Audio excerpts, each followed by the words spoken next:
जब जब मानव समाज के ऊपर जुल्म, अहंकार, अत्याचार का प्रहार हुआ है, तब तब इस मानव समाज की आन बान शान की रक्षा के लिए अनेक संत पुरुष, महापुरुष का जन्म हुआ।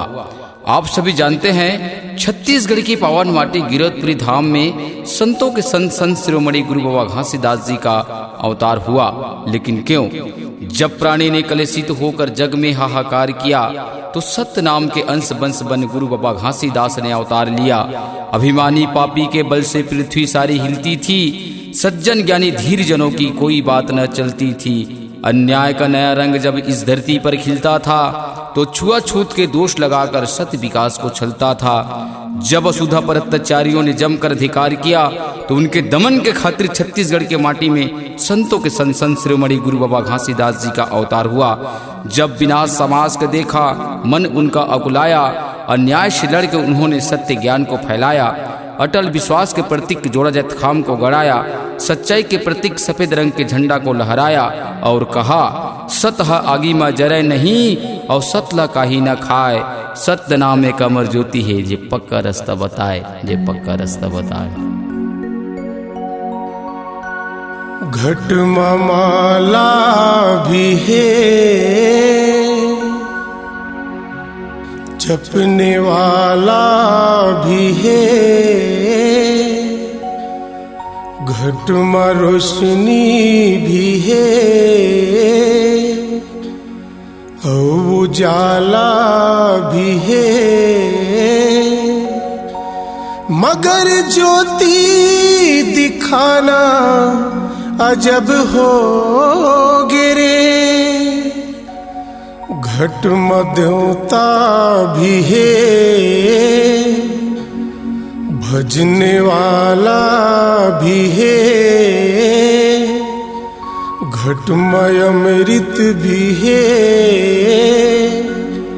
पिलाने वाला भी है, मगर दर्शन दिखाना गजब हो गिरे।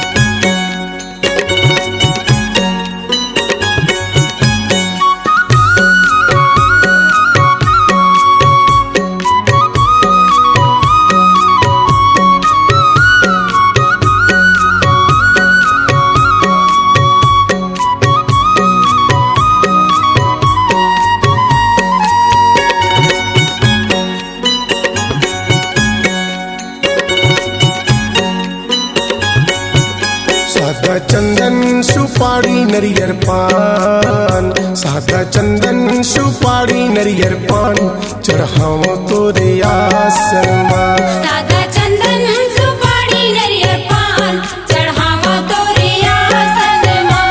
सादा चंदन सुपारी नरियर पान, चढ़ाओ तोरे आसन मां। चढ़ाओ तोरे आसन मां हो, चढ़ाओ तोरे आसन मां। चढ़ाओ तोरे आसन मां हो, चढ़ाओ तोरे आसन मां। सादा चंदन सुपारी नरियर पान, चढ़ाओ तोरे आसन मां। सादा चंदन सुपारी नरियर पान, चढ़ाओ तोरे आसन मां।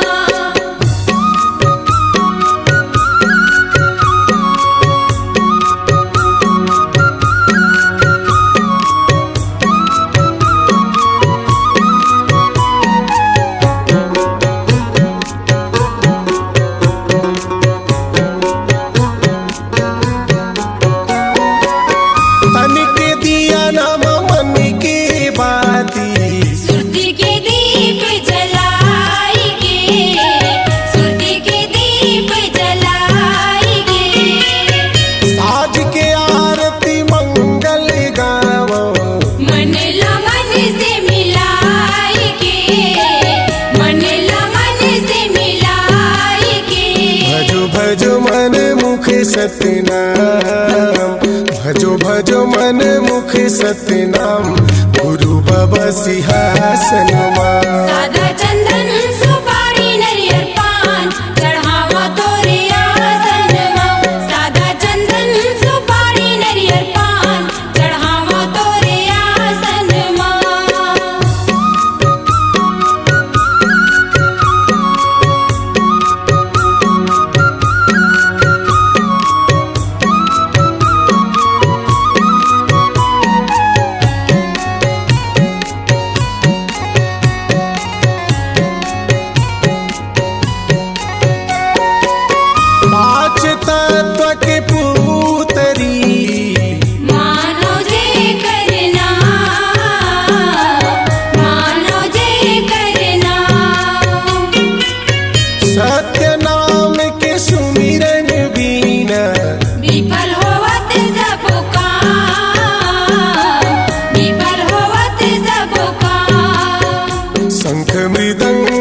जनेवा गल में कंठी, वही मानव के है सिंगार, वही मानव के है सिंगार। सबके तन मलहू बहे एक समान, सबके तन मलहू बहे एक समान, गुरुजी कहे भाखन मान। सादा चंदन सुपारी नरियर पान चढ़ावा तोरे आसन माँ। सादा चंदन सुपारी नरियर पान चढ़ावा तोरे आसन माँ। चढ़ाओ तोरे आसन माँ हो, चढ़ाओ तोरे आसन माँ, चढ़ाओ तोरे आसन माँ हो, चढ़ाओ तोरे आसन माँ। सादा चंदन सुपारी नरियर पान चढ़ावा तोरे आसन माँ। सादा चंदन सुपारी नरियर पान चढ़ावा तोरे आसन माँ। सादा चंदन सुपारी नरियर पान चढ़ावा तोरे आसन माँ। सादा चंदन सुपारी नरियर पान चढ़ावा तोरे आसन माँ। सादा चंदन सुपारी नरियर पान चढ़ावा तोरे आसन माँ। सादा चंदन सुपारी नरियर पान चढ़ावा तोरे आसन माँ। C-Log Digital Recording Studio, Cordoba. Contact number 99071192115.